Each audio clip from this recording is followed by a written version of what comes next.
inteligentes, sostenibles y sustentables. Bueno, pues ya estamos aquí. Muy buenos días. Feliz viernes, feliz inicio del fin de semana.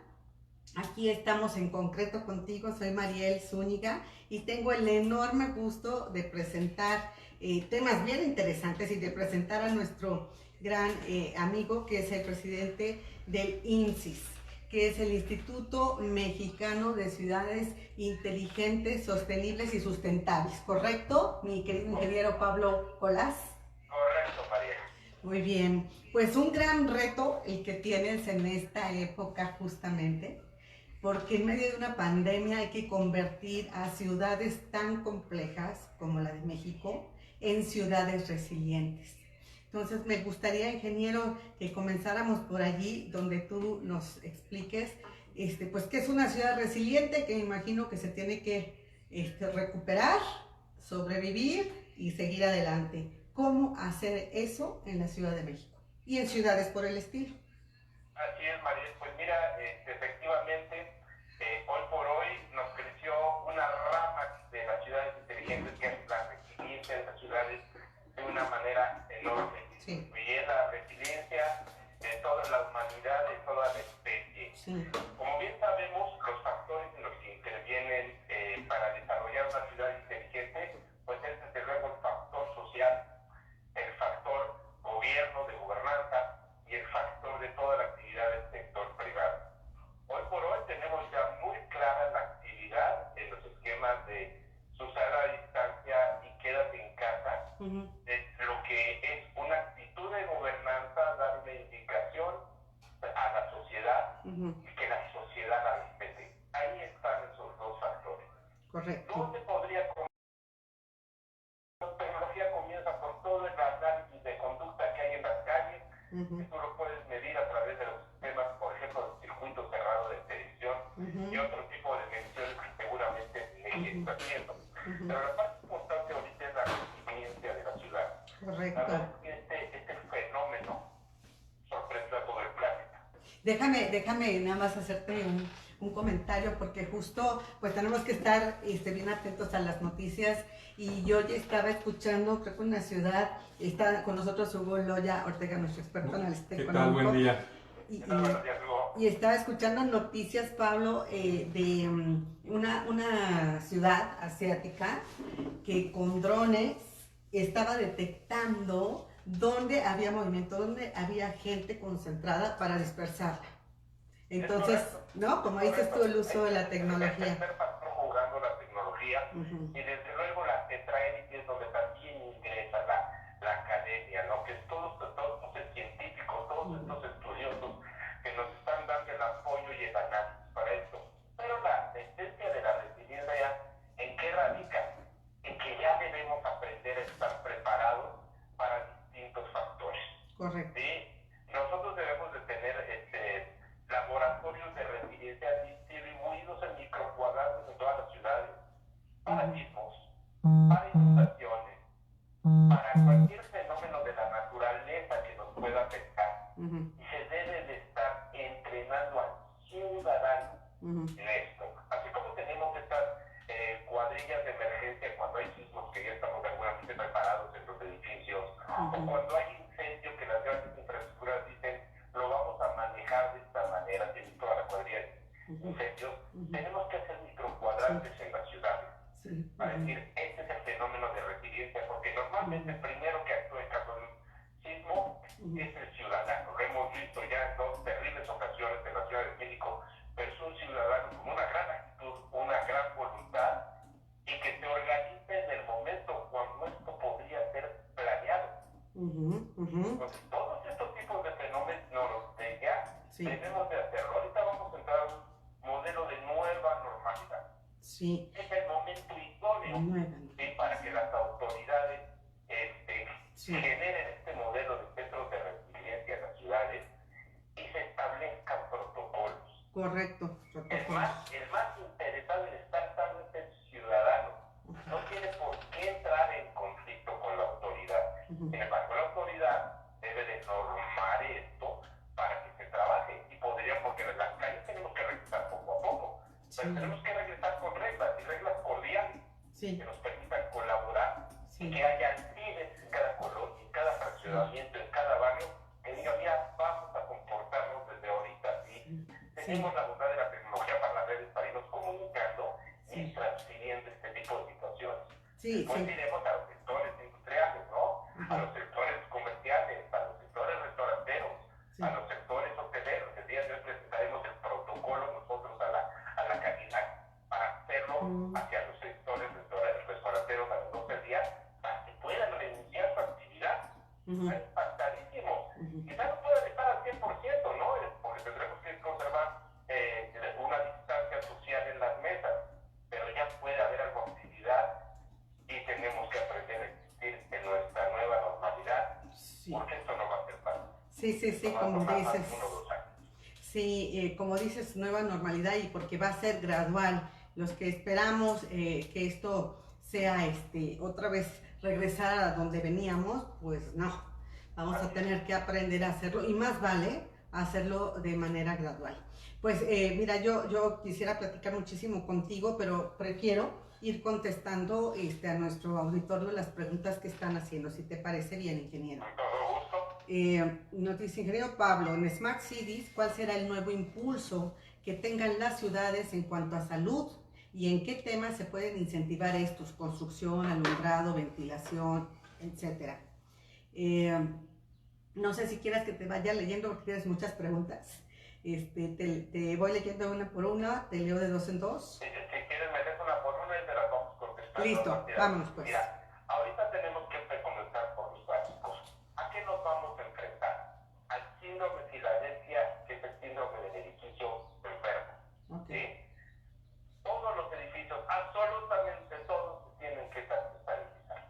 ¿Sí? En todos los edificios tenemos que hacer limpiezas profundas. Por un factor muy importante. Tenemos sistemas de ventilación, sistemas de aire acondicionado, algunos sistemas de calefacción, y tenemos que incidir sobre los equipos de aire acondicionado, ductos de ventilación y demás, porque guardan humedad, tienen humedades relativas por su propia característica de diseño. Ahí es donde las bacterias y los virus, por mucho que sanitices y limpies una infraestructura, van a conservarse. Entonces, en términos de ciudades inteligentes, aquí estaría la base. Trabajemos las células, ¿sí? Las calles es importante, he visto que el zócalo de la ciudad ya se está sanitizando, sí, pero sin embargo estamos mandando mucho químico al medio ambiente, cuando el problema lo tenemos dentro del país. Sí, entonces sí hay que mejorar esa parte de la sanitización. Sobre todo las infraestructuras de edificios. Correcto, ok. Y bueno, pues trasladémoslo a las casas de cada uno. La pregunta es, ¿cuáles son las experiencias que se tienen a nivel mundial en autoconstrucción urbana que pueda retomar México? Pues mira, la autoconstrucción urbana siempre ha existido, bueno, no siempre, pero se ha practicado desde hace muchos años en México para vivienda. Sí. Para vivienda de interés social, hasta ahí llegaría yo. Ya una vivienda de interés medio, con la reserva de otras opiniones, sí se requiere arquitectura, se requiere ingeniería, se requiere cálculo, sí se requiere conceptos de instalaciones y sobre todo lo más, la norma que hemos creado los ciudadanos durante tantos años. Las normas. Y porque en la autoconstrucción lo primero que se va a violar y pone en riesgo la vida humana es la norma social mexicana. ¿Sí? Entonces, ahí es donde se puede trabajar, pero hacer un manual también hecho, que no tiene la Cámara Mexicana de Industria de Construcción, no tiene el Colegio de Ingenieros Civiles, el Colegio de Arquitectos, el Colegio de Ingenieros Mecánicos Electricistas. Estos manuales explican a la gente, puedes hacer tu vivienda mediante autoconstrucción, respeta otras reglas y sobre todo, tenemos que dar ya un criterio urbano, de urbanización. No es posible que sigamos teniendo estos zonas de toda la ciudad que verdaderamente no tienen acceso a servicios, no tienen calles. Entonces no hemos tenido que poner funiculares para que accesen, por ejemplo, por allá por el Catepec, ¿no? O por la carrera de Pachuca, que es donde tenemos uno muy importante. Entonces tenemos que decirles, vamos a urbanizar. Sí puedes estar en esta zona, pero vamos a hacer un trazo. ¿Sí? Y vamos a ver hasta dónde puedo bombear agua. Porque ya hemos visto que a los cerros alrededor de la ciudad se ponen bardas, porque si no seguimos subiendo, ¿sí? Y es costosísimo llevar servicios a esas alturas, sobre todo transporte.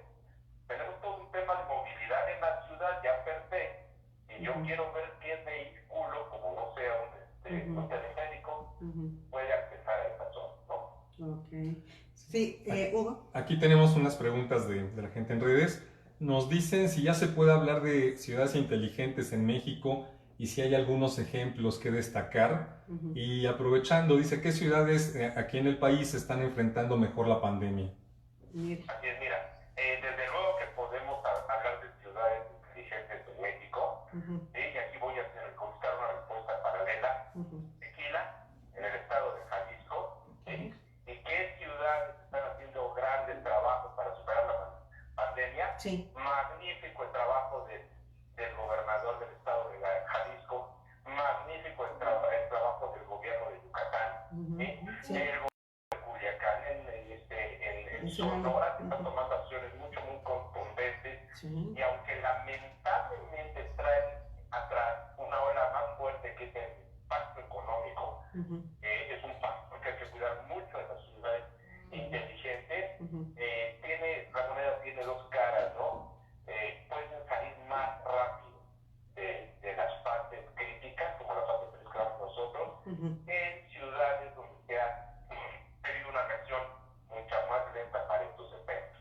Sí, y bueno, en algo... ¿Podríamos tener inteligentes? Bueno, pues está trabajando en ello. En fin, hay varios ejemplos, Madeira, en Querétaro. En Querétaro. Sí, quiero nada más complementar que en algunos estados en los que mencionaste, y bueno, sus ciudades, ¿no? Estos estados también traen medidas en el terreno económico que son muy relevantes. Son dignas de mencionar los apoyos hacia las pymes, por ejemplo, que surgieron pues casi desde el inicio de la pandemia, por ejemplo, en Yucatán y en Sonora, entre otros estados. Adelante. Sí, nos preguntan también que cuáles son las áreas de mayor oportunidad para crecimiento ordenado en la Ciudad de México. Mira, en la Ciudad de México para crecimiento ordenado, desde luego que sería la periferia, que es hacia donde está yendo la ciudad, porque se va ensanchando de esta manera. Ahí tiene la oportunidad de prevenir y mitigar. Sin embargo, en el núcleo de la ciudad, lo que es el Valle de la Ciudad de México, ahí tenemos un problema en el que solo podemos tener alcances de mitigación y algo de prevención. Volvamos al esquema de microcuadrantes. Hay que dividir esta ciudad en una retícula muy precisa. Hay que marcar liderazgos ciudadanos, netamente ciudadanos, coordinados por las propias municipalidades y delegaciones dentro de la ciudad para hacer este servicio, y no tienen la necesidad tecnológica misma en cada lugar. En un municipio, en una zona que es muy segura, pues quizá no nos haga falta tanta densidad de cámaras, falta sofisticación como análisis de conducta de la cámara. Pero en una zona en la que tenemos mayor incidencia de delincuencia o de inseguridad, sí tenemos que apretar este tipo de tecnología. En ese escenario, la ciudad tiene muchos contrastes. Tiene muchos contrastes y tiene que actuar en función de cada una de estas temperaturas de color que pueda tener. Muy bien. Sí, tenemos otra por aquí. Nos preguntan cuál será el nuevo impulso que tengan las ciudades en cuanto a salud y en qué temas se puede incentivar. Digamos, si hay oportunidad. Desde luego, ahorita todo lo que es salud, estamos teniendo centros temporales de salud, como se constituyen uno de los grandes centros de exposiciones de la Ciudad de México, iniciativa del sector privado apoyada por el gobierno de la ciudad, pero tenemos que reinventar la salud. Tenemos que reinventar la salud porque ya México ha vivido en dos ocasiones con el H1N1 y ahora con el COVID-19 este fenómeno. Es real, son cosas que suceden. No me gustaría pensar que va a tener más frecuencia. Sin embargo, si seguimos teniendo descongelamiento en los polos del planeta,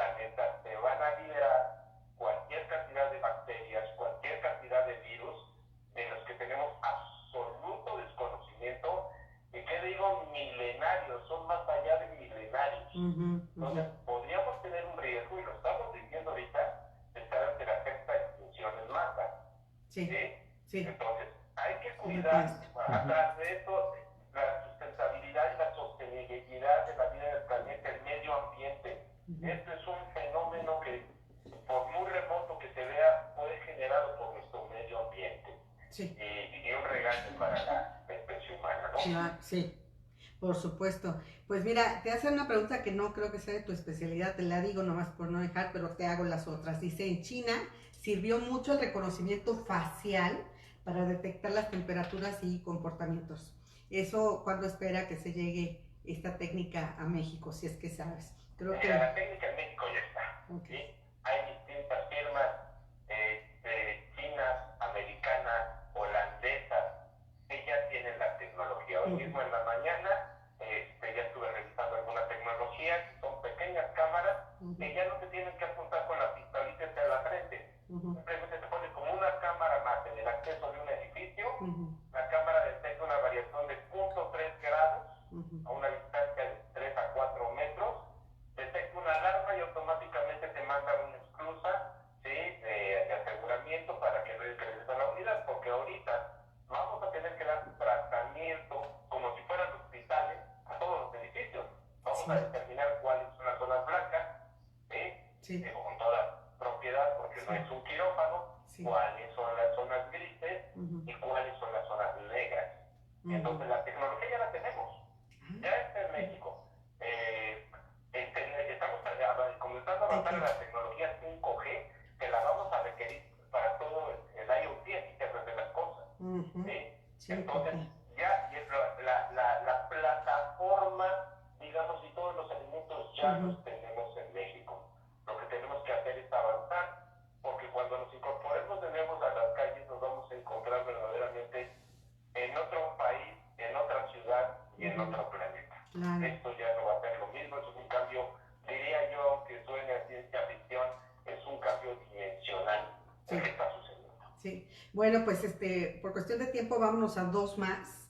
Mira, en relación a la que te preguntaban sobre el tema de cómo impulsar pues la salud en las ciudades, etcétera, también te preguntan cómo se espera la planeación de los hospitales en el futuro, pensando en la movilidad y la accesibilidad.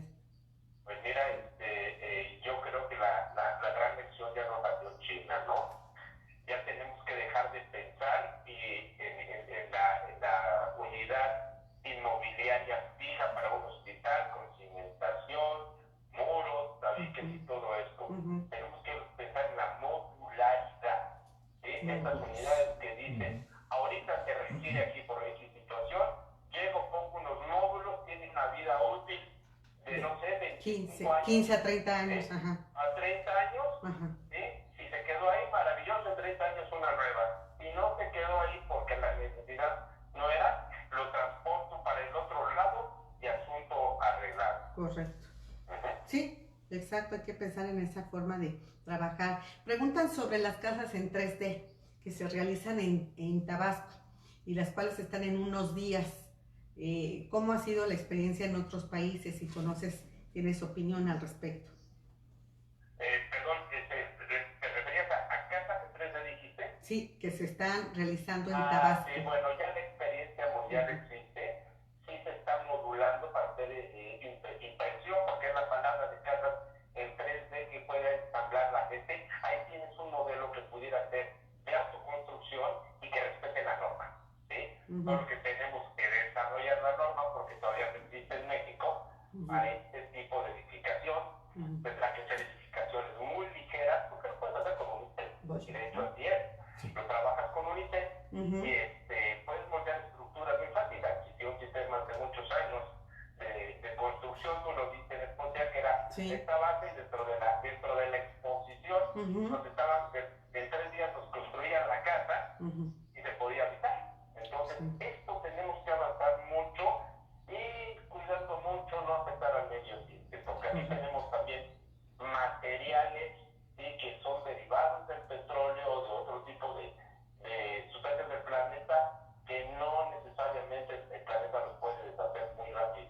Bueno, el punto de vista más, se tardaría más de 5.000 años, ¿no? El planeta 5.000 años no es nada. Sí, a ver qué vemos ahora en la exposición de Exposiac. Ya ves que pues todo se desfasó ahorita y ya está a la espera, ¿no? Que Así han es, pero yo presentado. creo que para estas fechas vamos a poder asistir con una Sí. nueva normalidad. Yo pertenezco al board también de la exposición y también se va a estar trabajando, se puede trabajar de manera virtual, de manera muy interesante. Pues Las dos cosas debemos de avanzar mucho en ello y lo vivencial pues, siempre será maravilloso, pero nos tocó una tercera guerra mundial que nos arrancó lo vivencial. Sanitaria esta pandemia. Pues mira, para concluir nos dicen, ante la crisis mundial del COVID-19, los balcones ahora presentan un papel preponderante en los departamentos, en las casas. ¿Qué otras adecuaciones veremos o sugieres para el futuro? Y también están hablando obviamente de cómo vienen ahora las ciudades, cómo prepararse las ciudades tras la experiencia, ¿no?, del COVID-19 para pues mejorar su comportamiento. Como dices tú, ya tuvimos la H1N1, ahora el COVID-19, no hay vacuna todavía, hay un gran riesgo de que pueda quedarse allí como la gripa estacional o la influenza estacional, ¿no? Pero que esté bajo control, en fin. ¿Qué prevés tú? El tema de los balcones está interesante, no lo había escuchado yo, y el tema de qué otras adecuaciones y qué cambios de comportamiento ves en la ciudad ante el COVID-19. Pues mira, los balcones desde luego tienen que prevalecer aquello que tenían las grandes casonas en México, que era la ventilación natural. Tenemos que tener mayor altura entre losas, si es que estamos hablando de edificaciones. Sí. Cuando construyamos ya los interiores y los acabados, no tengamos muchas aristas, hagamos boleos en los acabados, como se hacía en los antiguos quirófanos de la Primera y Segunda Guerra Mundial para no conservar. Tenemos que abatir los falsos plafones. Los falsos plafones. El falso plafón, cualquiera que haga un hoyo en un plafón de cielo raso o mueva uno modular, se va a encontrar una charola de polvo y de mugre. Yo soy enemigo del falso plafón en lo personal, en cualquier tipo de instalación. Tenemos que dejar las instalaciones vivas, son accesibles, vamos a disminuir costos de operación y mantenimiento de manera muy importante. Tenemos más control sobre ellas, como seguridad. Hay un caso interesantísimo del arquitecto Raúl Buitrón, que es el edificio de la Secretaría de Economía. Este edificio ahorra solo consume el 30% de la energía que debiera de consumir, porque él con una técnica muy propia y un diseño desarrolló un sistema de ventilación natural para el edificio, aunque usa ductos y algunos equipamientos para generar mayor impulso en el viento, no está trabajando con enfriadoras artificiales que pudieran generar gases de efecto invernadero, sino en una torre de esa magnitud en la esquina de Vasconcelos y Patriotismo, en el Gran Torre, él logró ventilar natural y dar temperaturas de confort como si tuviera aire acondicionado y abatió el consumo de energía. Es de los pocos casos de abatimiento en el planeta. Ahí tenemos pues yo te diría una gloria mexicana que podría platicarnos mucho sobre ello. Sí, el arquitecto. No me quiero meter a su tema porque el que lo domine es él. Hay que invitarlo. Yo creo que para ti sería una entrevista muy interesante, Raúl. Ya lo creo. Y además miembro de Sí, además un joven arquitecto que, ¿verdad? Que entre otras pues ya nos platicó que ha tenido, además de que es joven, sin embargo como profesor ya nos platicó que tuvo como alumno al actual secretario de SEDATU, al actual titular de SEDATU. ¿Verdad? Entonces, brillante. Sí, va a ser muy interesante platicar con Raúl y ya nada más para despedirnos, mi estimado ingeniero Pablo Colás, presidente del IMSIS. Entonces, la Ciudad de México, las principales ciudades de nuestro país van a ser resilientes, van a sobrevivir, a salir adelante, a adecuarse, como dijiste tú, a la nueva normalidad. ¿Cómo lo ves tú y qué necesitaríamos? Pues mira, nosotros vamos a impulsar con la resiliencia, pero más allá en México tiene un gran ingrediente que es el mexicano. Claro que vamos a salir adelante, claro que lo vamos a lograr, ¿sí? Y sobre todo tenemos que salir no solo adelante, sino superando y mejorando. La resiliencia como instituto la vamos a impulsar, la vamos a proponer a las distintas entidades gubernamentales. Estamos confirmando un convenio con el Senado de la República para que este sea el nodo precisamente de dispersión e insistir. Podemos tener fenómenos de coronavirus o de COVID-19, fenómenos sísmicos, fenómenos de inundaciones. Las tragedias suceden en todos los países, en todas las ciudades constantemente. El tema es ya cada vez irnos preparando más y más, y la preparada tiene que ser la sociedad, Claro. ¿sí? Por el gobierno, nosotros. y poner solo las dosis de tecnología adecuadas. No necesitamos poner tecnologías en exceso para alcanzar los objetivos. Bueno, como dices, ya la tecnología ya llegó, ya está aquí. La cosa es aterrizarla en México, aterrizarla, masificarla y aplicarla para que nos volvamos también más resilientes, mejores ciudades y aprendamos la lección que tenemos ahora. Hay que verlo como una gran lección ante la pandemia. Pues, mi Tener la estimado, convicción de hacer ciudades dependientes. muy bien. Mi estimado ingeniero, qué gusto siempre saludarte. Gracias, Ahí, Mariela, a ti y a todo tu auditorio. otras preguntas y comentarios, pues te los pueden mandar, a nosotros y se los hacemos llegar al ingeniero. Pueden consultar también la página del INSIS, que es www.imsis, ¿no? Así es, .org.mx. Correcto. Y también me pueden enviar sus preguntas a pecolas@insis.org.mx. Bueno, ahí está, de alguna u otra forma pueden seguir sus preguntas, sus inquietudes. Parece mentira, pero sí hay mucha inquietud de cómo relacionar todo este tema de ciudad inteligente, resiliente, pues ante la pandemia. Ingeniero, un gran abrazo, cuídate mucho, Gracias, fue Mariel, un gracias, gusto. Hugo. Gracias, Pablo. Seguimos platicando pronto. Gracias. Que estés muy bien, hasta luego. Igualmente.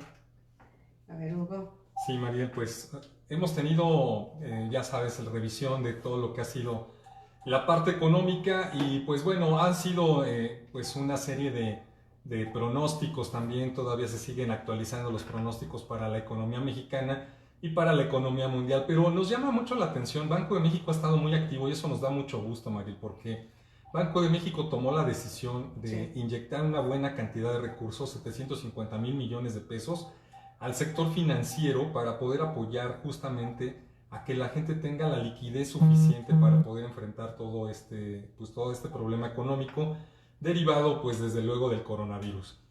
Banco de México comenzó ya con la relajación de la tasa de interés. Ayer salían a diferentes medios subgobernadores, el mismo gobernador Alejandro Díaz de León salió a diferentes medios a comentar cuáles eran las necesidades de México y cuáles eran también las necesidades que estaba viendo el Banco de México para hacer todo este tipo de acciones. Entre la más importante, Mariel, desde luego, es relajar la tasa de interés y poner a disposición de los bancos, tanto la banca comercial como la banca de desarrollo, la cantidad suficiente de recursos a los que ellos pueden obtener del Banco de México para poder así prestarle a terceros, es decir, a pequeños micronegocios, negocios familiares, aquellos que de alguna forma pues no están entrando en esta primera tanda de 3 millones de créditos del gobierno federal de 25,000 pesos, pueden acceder para evitar justamente que se les caiga la parte de liquidez, que es lo más importante para reactivar sobre todo las cadenas productivas.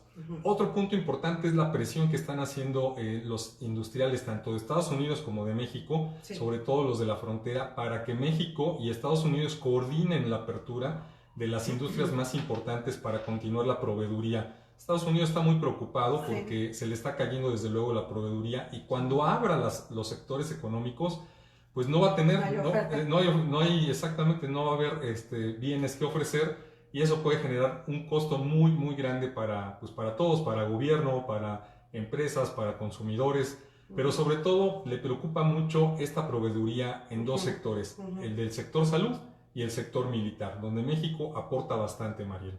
Así es que bueno, esas son las dos noticias que considero que son muy relevantes tanto para México por la relación con Estados Unidos y también por el mercado interno, Mariel. Sí, muchas gracias. Realmente muy oportuno tu comentario, Hugo, y tendremos que analizar cómo va a estar, cómo van a distribuirse estos recursos que Banco de México suelta también a través de la banca comercial para las pymes. Así ¿no? es. Hay que ver cuáles serán las condiciones que dé la banca, ¿no? Porque, bueno, son muy importantes. Ahorita el programa de 1 millón, que ya creció a 2 millones y que probablemente sean 3 millones que anunció el presidente para las micro, ¿no? Pequeñas Básicamente, empresas familiares, pequeñas, muy empresas pequeñas, sí, así familiares, es. ¿no? Que ya comenzaron, hay que entrar a la Secretaría del Bienestar, hay que entrar al Seguro Social para ver las condiciones, pero hay que ver ahora los préstamos que surgen ya para las pymes, ya para empresas Sí. que ya tienen 10 empleados o más. Pero bueno, muy interesante, muy oportuno. Vamos a seguir el tema aquí la próxima semana contigo, Hugo. Y ahora, pues quiero presentar a un invitado hoy que con mucho gusto platica, nos brinda su tiempo, su buena disposición de siempre, el arquitecto Rogelio Jiménez Pons.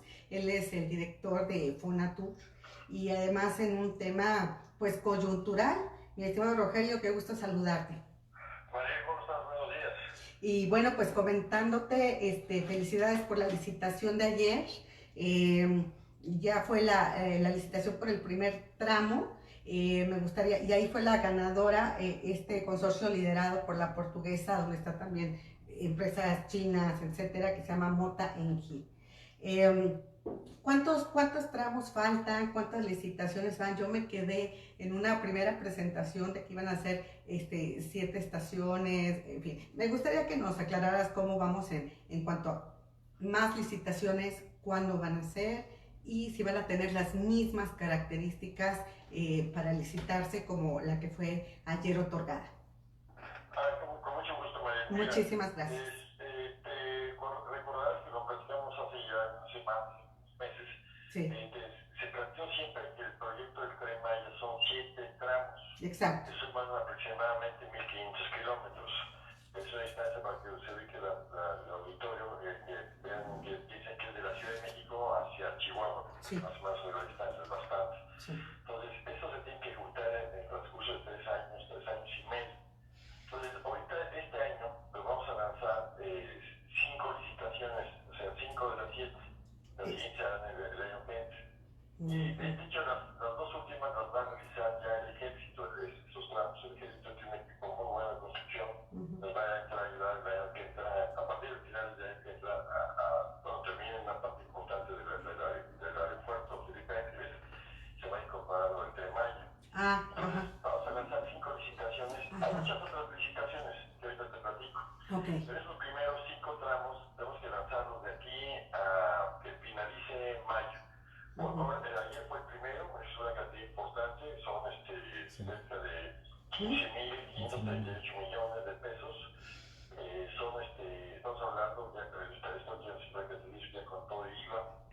El ganador, como bien dijiste, es Mota Engie, que encabeza un grupo junto con la China, la famosa empresa de las más grandes, creo que es la más grande del mundo, la 4C, la China Communication Construction Company, acompañada de otras 3 empresas mexicanas, Grupo Bosch, Yasa y Gabriel Ingeniería. Sí. Entonces, este es el grupo que gana este primer concurso.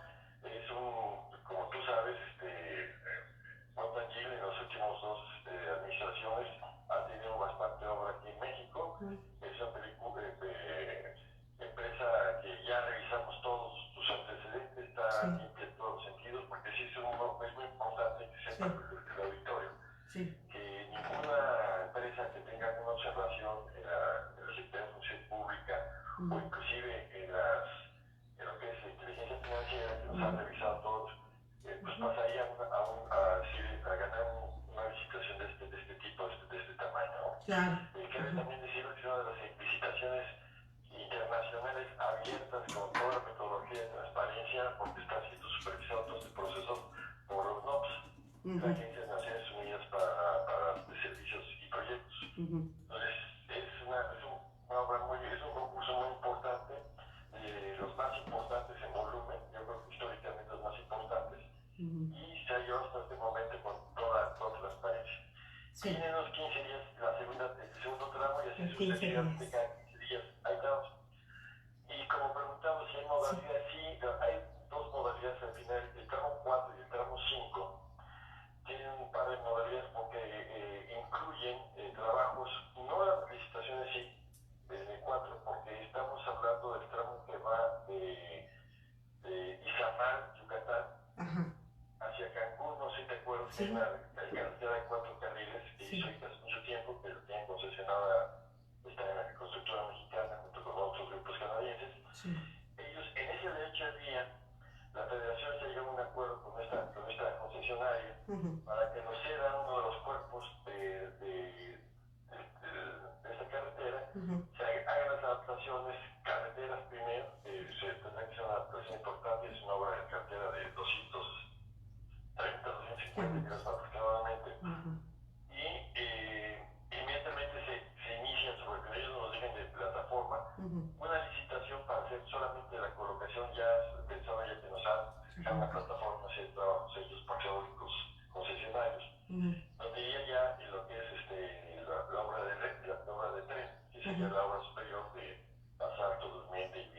Ujú. Y Ceder un, así, perdón, Rogelio, arquitecto, ceder un cuerpo es ceder un carril, ¿no? sí, pues ahorita actualmente son 4 carriles con gran Sí. camellón en centro. Ujú. Como tenemos una gran derecha vía, Ujú. y hicimos un ajuste que donde están 2 carriles, Ujú. se amplía un poco, hay suficientes espacios y afecta a la naturaleza, Eso. para meter 4 carriles juntos, pero obviamente con un sistema de separación moderno. Ujú. Y el otro cuerpo iría 2 líneas, porque iba vía doble. Claro. Mucha demanda entre Cancún y Mérida, Sí. y va a haber más. Sí. Entonces, sería utilizar, digamos, el cuerpo sur de la Ujú. carretera actual, Ujú. como lo diría el tren de doble vía entre Cancún y Mérida. Correcto. Bueno, la verdad es que a mí me encantaría seguirte preguntando. Nada más hago un compendio rápido para ver si lo comprendí bien, pero se generó mucho interés en interactuar contigo, arquitecto. Si no tienes inconveniente, vamos a leerte las preguntas. Nada más, si entendí bien, entonces en 15 días la próxima licitación y así hasta llegar a las 5 previstas en este año. Y comentaste que en las 2 últimas se incorpora y las hace las obras el ejército. De los 7 sí, pero eso será para el año que entra. Sí, ya el otro año. Y el otro año el tramo 6 y el tramo 7. Uh-huh. El tramo 6 es el más fácil y el tramo 7 todo lo contrario es el más difícil.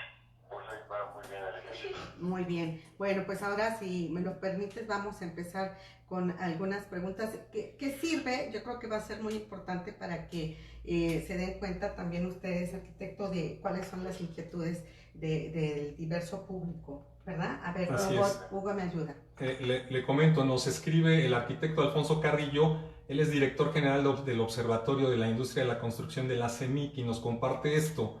Dice, los empresarios mexicanos estamos muy preocupados por la situación que atraviesa el sector de la construcción frente a la necesidad de poder participar en la ejecución de obras en infraestructura. Y ahora con el fallo del día de ayer vemos que el consorcio ganador está encabezado por una empresa china. Y al respecto la pregunta es, ¿bajo qué criterios se excluyen a las grandes empresas mexicanas de las cuales hoy el país necesita que generen empleos? Bueno, es muy importante que el arquitecto Alfonso Carrillo entienda que esta es una licitación pública internacional. Si las empresas que están concursando no logran las calificaciones correspondientes que están a la vista de todo el mundo, pues evidentemente no logran su calificación. Ahora, es por un lado, pero por otro lado, no lo encabeza una empresa china. La empresa china tiene un porcentaje menor, las 4C llevan un porcentaje aproximadamente del 30 y tantos por ciento. La que encabeza es la empresa mexicana-portuguesa, que es Montanjil, la que está ganando. Pues sí es muy importante, porque mucha gente dice, es que estamos dando preferencia. No, si es un concurso internacional, realmente son reglas internacionales y las tenemos que respetar. Claro. Nosotros no podemos decir que porque sea mexicana va a ganar. Aquí ha habido un rezago terrible tecnológico en México por haber dejado hace 50 años de hacer ferrocarriles. Tenemos 50 años de rezago. Tenemos una gran ¿por qué nos hemos abierto internacional? Porque México se carece de la tecnología para hacer este tipo de proyectos. Tenemos una gran dependencia. Es muy triste que la ingeniería mexicana haya dejado de desarrollar e invertir en este tipo de sectores como es el ferroviario. Entonces, ahorita sí, número uno, no por ser mexicano van a ganar, alteraríamos el orden de la licitación internacional. Eso lo sabe muy bien la CEMIC, eso lo sabe perfectamente.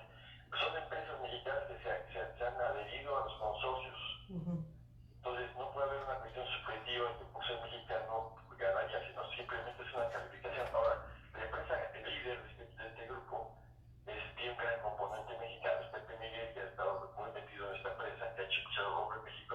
Si bien su origen es portugués y tiene una gran diferencia, pero también tiene un componente mexicano fuerte en esta empresa en el país. Sí, gracias, ingeniero. Tenemos otra pregunta de Amir Padilla. Él es expresidente del Colegio de Ingenieros de Quintana Roo, Zona Sur, y nos dice de qué manera se empleará a la mano de obra local, la proveeduría, los suministros y los profesionistas locales. Y si Fonatur será el que vigile que se cumpla pues con todo este asunto de tener mano de obra, proveeduría y suministros locales. Sí, aquí viene siendo un problema que se ha tenido siempre en todas las grandes obras, de que los subcontratistas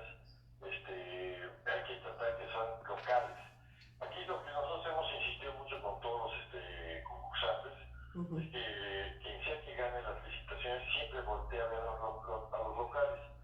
Pero yo le recordaría a esta gente de Quintana Roo, porque sí lo hemos explicado, Sí. de que hay dos grandes vertientes de inversión en el Tren Maya. Ujú. Porque son estas obras que están licitando, que es la obra fundamental de vía, de infraestructura fuerte, digamos así, donde va a ir el tren. Y hay otro tipo de obras que ahí donde va a haber mucho trabajo para los locales, que son las estaciones y los centros de desarrollo, las zonas urbanas y todo lo que va a ir generando en torno a las estaciones, donde sí hay muchísimo de eso, ahí sí está dedicado a un sistema para que los locales se vean mucho más incorporados e involucrados en este proceso. Ujú. Y yo creo que yo les diría a todos los locales, sobre todo de toda la región, que no desesperen, que sí va a llegar mucho empleo, va a llegar también trabajos de estas grandes empresas, pues no van a ser todo ellas, y que buscan forzosamente destacos, subcontratistas, etcétera. Ujú. Y va a haber muchos complementos. Nosotros estimamos de que de aquí a fin de año generemos en la zona cerca de 80,000 empleos, entre ellos de muchas pequeñas empresas. Ujú. Y cuando empecemos a la realización de las estaciones, que yo creo que será fines de año o principios del año que entra, sí va a estar esto dirigido a todas las empresas locales. Ahí sí va a haber necesidad, yo creo, en muchas zonas hasta importar empresas, porque no creo que se den abasto. Hay mucho trabajo en estas zonas. Sí, 80,000 empleos temporales. Sí, mira, hay tres escenarios que nos hizo favor, como ahorita de general. Ujú. Hay un escenario de corto, que sea anualmente 150,000 empleos, Ujú. mediano, que se va arriba de medio millón de tiempo. Después de 10 años ya estaremos habiendo generado más de 1,000,000 de empleos directamente relacionados con el tren. Ujú. Muy bien, tenemos más preguntas. Lo dices, bueno, más de los constructores dicen que si van que ¿por qué no se tomó en cuenta la propuesta de que fuera 30% de empresas asociadas regionales, como lo propuso la CEMIC? Pues esa propuesta nunca estuvo formalmente generada. Y eso, miren, hay reglas internacionales para licitaciones internacionales. Ujú. Nosotros no podemos imponerle a los consorcios que por sí tienen que enfrentarse a muchas inconveniencias. Estamos haciendo competir, poniéndoles un ingrediente de un gran dificultad, donde después no lo pueden voltear. Yo he hablado muchas veces con Eduardo, presidente de la Cámara, y Ujú. yo estoy de acuerdo que hay que buscar proteger a los destajistas y todo este tipo de los subcontratistas, Ujú. pero siempre el límite es cuando los grandes contratistas se voltean y dicen, bueno, ¿y cuánto van a meter de capital? Son obras, por ejemplo, esta obra de 15,000 millones de pesos tiene un ingrediente financiero muy fuerte. Entonces, yo creo que lo que es fundamental es de que los grupos se integren y los grupos se acerquen allá, conociendo si es conveniente la relación entre los, digamos, ganadores de las licitaciones, de los 5 grupos que va a haber ganadores de consorcios, Ujú. a que a cada uno en las regiones se presenten y vean las necesidades. Yo ya hemos organizado las mesas en Campeche, en Yucatán, Ujú. para ir generando una especie de base de datos para que las empresas ganadoras sepan qué tipo de maquinaria, qué disposición hay, cuál es el capital humano que se tiene en la región, y que seguramente es una cuestión de interconectar esas partes para que se vaya generando. No creo que a ninguna empresa le interese, si hay fuerza y capacidad de trabajo local, les interese importar.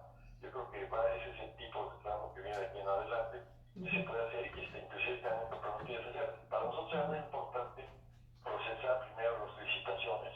Las licitaciones, te repito, se han hecho con toda la pulcritud, toda la transparencia. La ONU está permanentemente vigilando todo este proceso. Ujú. Ya saben que entonces sí entremos a hacer las promociones locales para que la fuerza de trabajo y la capacidad instalada sea tomada en cuenta y se integren a estos trabajos. Sí, otra pregunta. Sí, nos pregunta Berta Mercado, ¿en qué otros proyectos participará Fonatur además del Tren Maya y cómo se impulsarán los CIPs?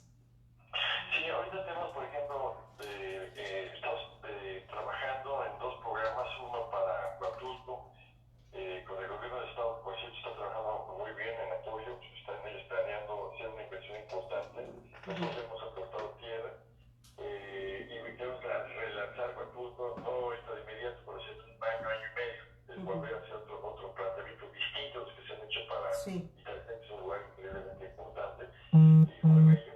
Y el otro es en Iztapa también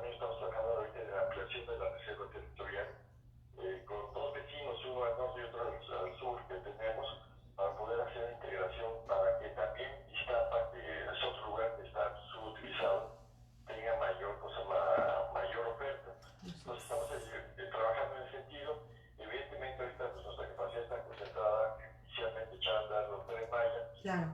En un año ya estaremos con dos frecuencias porque sí se sigue trabajando en estos destinos. También estamos viendo en otras zonas. Bueno, queremos vender Playa Espíritu, queremos tener otra serie de proyectos, queremos ver cómo reformamos ahorita que son estas pausas, estas crisis. Lo único bueno que traen estas personas es terrible. Lo único bueno que traen es que pueden hacer cambiar los escenarios. Y en muchas circunstancias, por ejemplo, Fonatur tiene muchas páginas que están mal utilizadas, mal aprovechadas. Muchas zonas, estas crisis nos pueden ayudar a hacer de alguna forma eruptiva, cambiar muchos procesos para que se revitalicen ciertos destinos. Yo creo que a México al final de la crisis le va a ir bien por nuestra situación geográfica. Son muy accesibles, sobre todo por el mercado más importante de Estados Unidos. Entonces creo que nuestra recuperación va a ser relativamente rápida. Muy bien, bueno, pues hay otros planes para que sepan. Ahorita, como lo titulamos, el tren va porque va, ¿no? Y nada más para redondear, nos están preguntando el tema de la inversión final, cómo se va a implementar todo este asunto de los centros comerciales y vivienda social para la comunidad maya. También hablan de eso. Y lo junto con el tema de la creación de varias fibras para el tema del financiamiento. Entonces, si nos puedes decir al final cuál es la inversión, los mecanismos de financiamiento, arquitecto, y para cuándo va a estar, más el tema de las comunidades mayas y todo, hacerlos convivir ahí con centros comerciales, todo tu concepto que nos explicaste de vivienda para la gente que va a brindar el servicio, los lugareños, vivienda media, vivienda turística, ¿no? Una ciudad en cada estación, se podría decir. Por favor, arquitecto. Sí, como mira, la inversión total, lo que se refiere estrictamente a lo que es vía, o sea, ferrocarriles, locomotoras y vagones, es alrededor de 150,000 millones de pesos, que esto va a estar aportado por el gobierno federal. Pero hay una cantidad todavía mayor a esta, que es la que se va a derivar de estas inversiones, que es la que va a hacer caso. Por ejemplo, prácticamente las estaciones las hace el sector privado. Cada estación genera unas condiciones de mercado muy atractivas para desarrollar distintos productos. De las 18 estaciones planteadas y más de 20 paraderos, no hay ninguna igual, no son distintos, tienen distintas características. Por ejemplo, hay estaciones en Cancún que están cerca del aeropuerto, que más que nada van a ser para facilitar servicios de distinta índole como centrales de abasto. Ahí tenemos una gran reserva que estamos juntando. Hay muchas inversiones y es aquí donde entra mucho lo que son financiamientos privados. Se están conformando algunos fideicomisos, sobre todo para que donde hay grupos originarios que tienen la tierra, no desplazarlos y no comprarles, sino dejarlos como son asociados, mediante estos fideicomisos. Entonces, en muchos casos, por ejemplo, aportan la tierra y con Fonatur se asocian. Fonatur, desde que estamos trabajando en los diseños, se genera la propuesta en torno a la estación. Esto nos plusvaliza la tierra y a partir de eso se empieza a generar todo un desarrollo que tiene distintos, de acuerdo a la naturaleza del negocio, distintas fórmulas de financiación. Pero el chiste es que la parte inicial del empoderamiento de los locales, sobre todo los grupos indígenas, es que se queda con la propiedad de ellos y reciben rentas o participaciones, dependiendo de lo que ya sea el arreglo. El arreglo. No hacemos a los locales, no queremos que nadie nos venda, sino que el control se asocie con nosotros y así lo estamos haciendo. Prácticamente no hemos comprado más que el derecho de vía estrictamente, que es donde va a pasar el dique, es la franja de 40 metros a lo largo de toda donde pasa entre fíjate, arquitecto, que las inversiones, entonces y ahí lo que se hace lo que indica la vivienda de trabajadores que estén en el lugar correcto, no le exigimos del centro de trabajo, buscar que haya una muy buena comunicación y parar todo el proceso ese de mala planeación que nos ha tenido en la zona, porque después del gran éxito de Cancún y del gran éxito de Riviera Maya, se empezó a generar problemas precisamente por no ubicar los componentes urbanos adecuadamente y hay gente que vive demasiado lejos de su centro de trabajo y eso también ocasiona muchos problemas sociales, ¿no? Y hay marginación. Todo eso se trata de combatir con estos mismos nuevos esquemas y ya habrá oportunidad de explicarte más a detalle. Claro, no, y con esto estás contestando también una pregunta que hacen donde comentan que diversas comunidades mayas hablan de que ya se está presentando el problema de la especulación de las tierras ejidales por donde pasará el Tren Maya. ¿Cómo resolverán esto? Pues ya contestaste, no se les va a comprar, se les va a hacer socios. Así que esto del convenio va a ser muy relevante. Es un esquema diferente. Sí. Por aquí tenemos otras más preocupados por la parte de cómo va el tema de Mérida y el tramo subterráneo y si se siguen contemplando los puentes para el paso de la fauna local. Sí, de hecho en el primer tramo van más de 20 pasos de fauna. Y aquí cabe la pena decir que estamos haciendo, todo el proyecto trae una gran componente ambiental. Si bien vamos por nuestros derechos de vía, sobre todo en la primera parte que vamos a estar la vía, lo que estamos restituyendo son cosas que no se habían hecho, nunca se habían hecho. Por ejemplo, estos grandes pasos de fauna, sobre todo de fauna importante como es el jaguar. Ha habido en los últimos meses mucho atropellamiento de jaguar o tapir. Nos estamos trabajando estrechamente con los jaguarólogos, así les digo, los especialistas. Son los expertos en la materia. Y ellos nos dicen dónde y qué características de los distintos pasos de fauna. Pero sí va a haber muchos pasos de fauna y continuidad biológica. Estamos trabajando también. El problema de las reservas de la biosfera es de que son degradadas por la acción humana. Esta acción humana que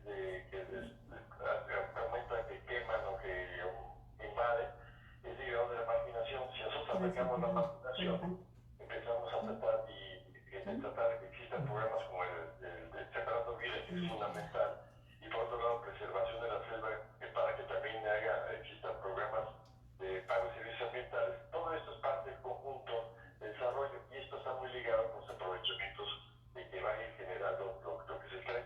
Entonces, hay un programa muy amplio en la parte ambiental también que se está implementando ya y que se está echando a andar, y eso yo creo que va a ser las cosas trascendentes del proyecto junto con un programa también agroalimentario, que es un programa de muy largo plazo. Correcto. Sí, aquí tenemos otra pregunta muy local. Dice, el tramo de selva que comprende de Chetumal a Escárcega, ¿realmente sí se llevará a cabo y para cuándo estaría considerado llevarse a cabo la construcción en esa parte? Ese es el que comentamos que va a ser el tramo 7, que es el más complejo. Correcto. De la topografía. Hay mucho lomerío. Entonces, ese es el que va a ser el ejército. Y iríamos por dos tipos de derechos de paso ya existentes para ampliar todo. Por donde están las líneas eléctricas, que ya no hay árboles, no hay selva, o por el costado de la carretera. Nos vamos a ir aprovechando los derechos de vía. Si eso se empieza el año que entra, espero que no es el año que entra, es el más difícil. Ahí sí el ejército, que tiene mucha capacidad, lo va a ejecutar junto con otras empresas locales, porque obviamente el ejército también tiene que complementarse. Sí, es compleja esa zona. Sí, es una obra de alto nivel de dificultad y que creo que es la más importante en términos de integración. Y ahí se van a generar nuevos territorios para el mejoramiento, tanto en la parte turística como también como en la parte agroforestal y de industrias derivadas de la cuestión ecológica. Y también es otro tipo de factores donde hay prioridad. Entonces, este programa, pues, se me olvidó comentar también algo del tramo que preguntaste, del tramo de Mérida, que es un tramo, en Mérida ha habido cierta reticencia porque uno va especialmente deprimido.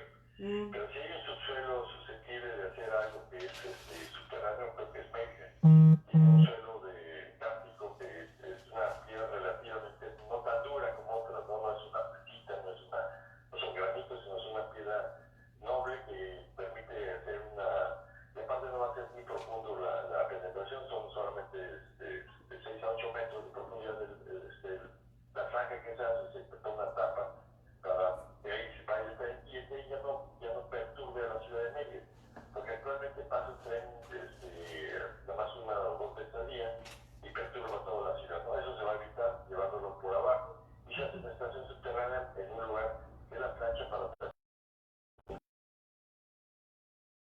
que quede arriba. Entonces, ese tipo de vinculación ya están haciendo los estudios, ya estamos con la gente tanto del gobierno de Estado como del municipio trabajando al respecto. Correcto. Yo me regreso un poquito, arquitecto, al tema del financiamiento porque siguen preguntando sobre este asunto de las fibras que habías platicado, ¿no? Tú de inicio de cómo se iba a buscar financiamiento. Entonces, de los 150,000 millones de pesos, ¿sí? ¿Correcto? Son los que otorgará el gobierno, pero hay otra cantidad que habrá que buscar, se seguirán haciendo las fibras y ¿para cuándo tendremos Tren Maya? Bueno, te conté lo que el tema ya estamos a mediados de 2023, estamos ya haciendo las pruebas del tren, y los financiamientos de las fibras, todos van a depender de ustedes. Tenemos que generar una fibra maestra que Fonatur pueda financiar a través de este sistema, o una serie de proyectos, pero necesitamos generar todo un trabajo previo muy complejo, que tenemos a varios grupos trabajando con nosotros. Están firmas como Pricewaterhouse, como Deloitte, están trabajando en este sentido. Hemos hablado mucho con la respecto de que una vez nos acompañaste con la bolsa de valores. Se viene trabajando, es un tema muy complejo, pero creo que el tema lo va a ir justificando. De acuerdo a las condiciones de mercado, aquí estamos hablando de una gran ventaja que tiene toda esta región Maya. Es un gran atractivo de nivel internacional. Entonces, hay grandes productos que, si se organizan de mejor forma en términos de su organización espacial y de servicios, como puede ser la Riviera Maya, como puede ser las zonas del sur, que hablamos de la selva, como puede ser toda la parte del Golfo, grandes ricos importantísimas, se pueden crear condiciones de mercado muy buenas que saben aprovechar el turismo inmobiliario y, en consecuencia, soportadas por distintas figuras de distintas alternativas financieras, CECADES, fibra, o cualquier otra. La fibra es un modelo que te requiere cierta maduración muy importante, pero tenemos grupos que están muy interesados y que inclusive son las fibras mismas, las existentes, que ya han manifestado su interés de participar. Por ejemplo, en Fibra 1 ya tenemos un paquete muy concreto con ellos. Los de Cabrera también tienen su fibra, estamos invitados a los Daniel, en fin, toda una serie de Fibradanos. grupos inmobiliarios que tienen fibras y están interesados, y quiero también generar una gran fibra que nos puede permitir dar coberturas a los lugares donde queremos llevar recursos y transferencias potenciales de las inversiones. Es un tema muy amplio, muy interesante, pero como les digo a todos, primero, para que haya ahora sí fiesta en torno a una comida, una cena con conejo, pues hay que cazar el conejo, y lo primero que poner es la vía. Exacto. Entonces en eso estamos. Pero eso nos va a derivar en muchas cosas que van a ser negocios muy buenos para la región. Muy bien. Yo nada más para tenerlo claro, arquitecto, entonces la inversión total para todo este tema de la edificación del tren son los 150,000 millones de pesos que va a poner el gobierno federal.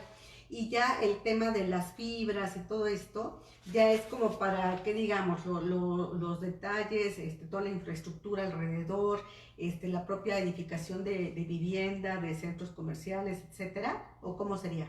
Así exactamente como estás describiendo. O sea, todo lo que viene después de la infraestructura, todo lo que son los complementos, todo, por ejemplo, cambiamos ahorita, nosotros nos encargamos de ir a Mérida, pero ya en Mérida ya te invitan a los grupos privados que van a hacer la estación, y es una estación tipo de corte de, por ejemplo, la estación de Berlín, que es subterránea, para que todo el aprovechamiento de la superficie, eso va a generar una zona muy importante cercana al centro, donde actualmente nosotros tenemos instalaciones, o sea, ya probablemente ya tenemos Fonatur, el concesionario.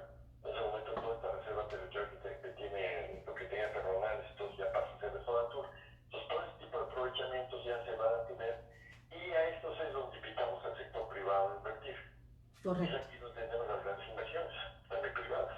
Ahí está también para que entren los constructores, los desarrolladores de vivienda, otros proveedores. Claro, ahí es donde entran todos los locales. De hecho, ahorita, por ejemplo, Campeche, vamos a empezar, vean por el movimiento inicial en Campeche, de multiplicar a las personas que están sobre la vía, que se van a hacer por las primeras prácticas, que están a ONU Habitat, que está avanzando en este proyecto. Tan solo eso ya empezamos a dinamizar un sector de vivendero de Campeche, de la ciudad de Campeche.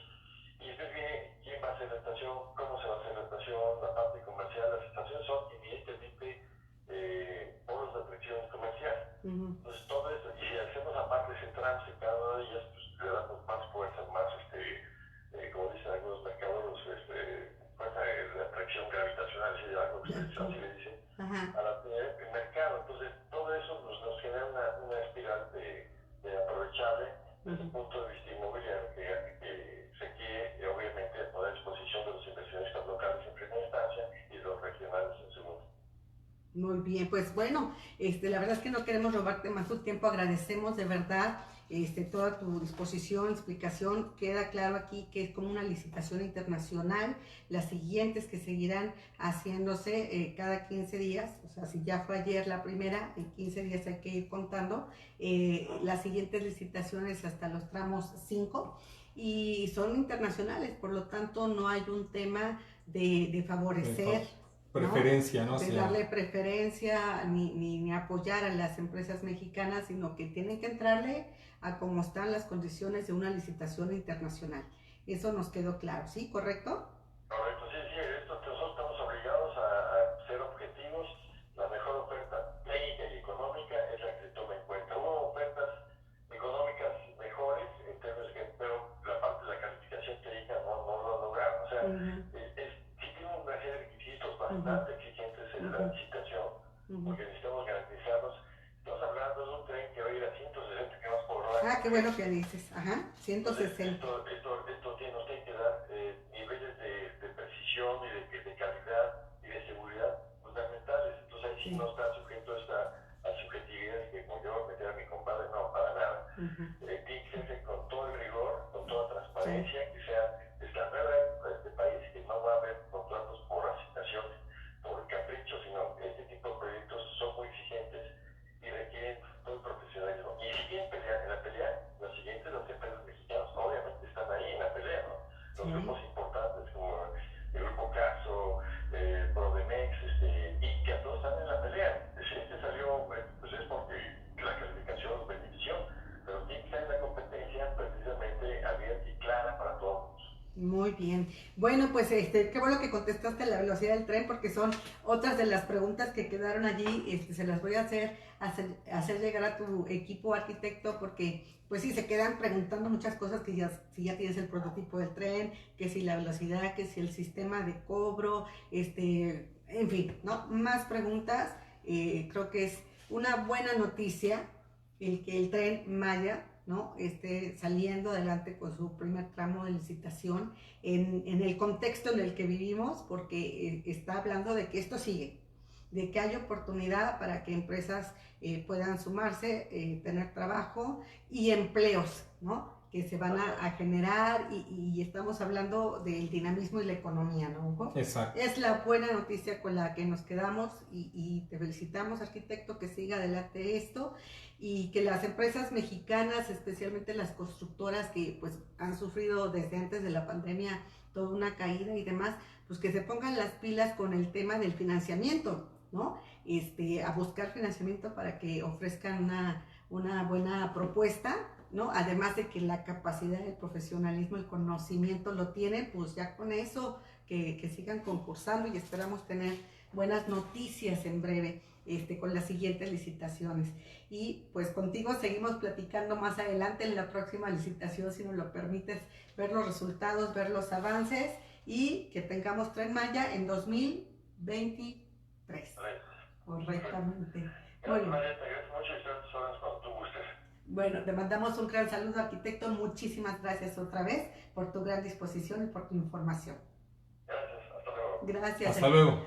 Hasta luego, el arquitecto Rogelio Jiménez Pons, él es el director de Fonatur y ayer mismo estuvieron los resultados de primera licitación, primer tramo que ganó un consorcio liderado, como vemos, por una portuguesa que es Mota en Gil, México, con otras empresas, con la China Communication, Gabriel Ingeniería, Ellosa, Grupo Koch, entre otras. Entonces el primer tramo, nada más les recordamos, de este Tren Maya se irá de Palenque, Chiapas, a Escárcega y Campeche.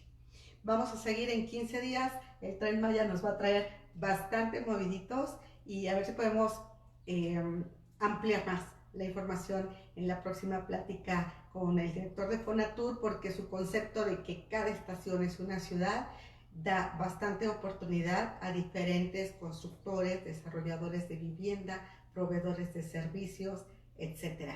Para los que viven en la Ciudad de México, si conocen la estación de Buenavista, imagínense eso a la 10ª parte, porque no solo es un centro comercial, sino es tener vivienda para la población que va a brindar el servicio a los hoteles, a los restaurantes, etcétera, que vivan allí. Vivienda media y vivienda turística. Entonces, tenemos un concepto bastante innovador, bastante complejo, el reto que tiene el Tren Maya de hacer convivir tantas diferentes economías, culturas, cosmogonías, bueno, todo un reto el Tren Maya. Y como dijo el presidente, pues va porque va, y Rogelio Jiménez Pons sabe lo que hace, entonces el tema nada más es seguirle el paso al Tren Maya. Les agradecemos mucho que nos hayan acompañado en esta transmisión, todas sus preguntas, su participación, le haremos llegar todos los comentarios que se quedaron aquí al director de Fonatur, y nos vemos el próximo lunes, en concreto contigo. Vamos a tener temas bien interesantes. Vamos a hablar el lunes de Coparmex. Sí, gracias Mariel. El lunes tenemos un invitado, la verdad, bastante interesante, es Edmundo Rodarte, presidente de la Comisión de Energía de Coparmex. Y bueno, nos va a comentar sobre toda la expectativa del anuncio de los proyectos energéticos que dio a conocer el presidente López Obrador. Entonces vamos a ver qué se espera para el sector energético. También tuvimos noticias importantes de caída del petróleo, pero bueno, en general el sector energético, ¿qué se espera y qué beneficios puede traer al sector privado del país, María? Correcto, y estamos detrás de la entrevista con Infonavit para ampliar el nuevo crédito de autoconstrucción asistida, más o menos, asesorada, algo así, es el concepto. Y bueno, así nos seguimos en la semana. Después el martes hablamos de pymes, después el miércoles en concreto radio, con noticias de financiamiento, todo en la era digital, o sea, puedes obtener tu crédito ahorita, aprovechando tu tiempo, y así toda la semana. Te pasamos, consulta la agenda, está en nuestras redes sociales. Mientras tanto, te deseamos un feliz fin de semana, guarda tu sana distancia, lleva a cabo todas las medidas sanitarias y escríbenos. Cuéntanos, comparte tu historia, mándanos video, compártenos tus recetas para trabajar en casa, tus recetas de cocina también. Para aquellos que no sabemos cocinar y que estamos haciendo nuestros pininos, nos va a servir mucho. Y de verdad te deseamos que la pases muy bien, tú y tu familia. Un gran abrazo. Hugo.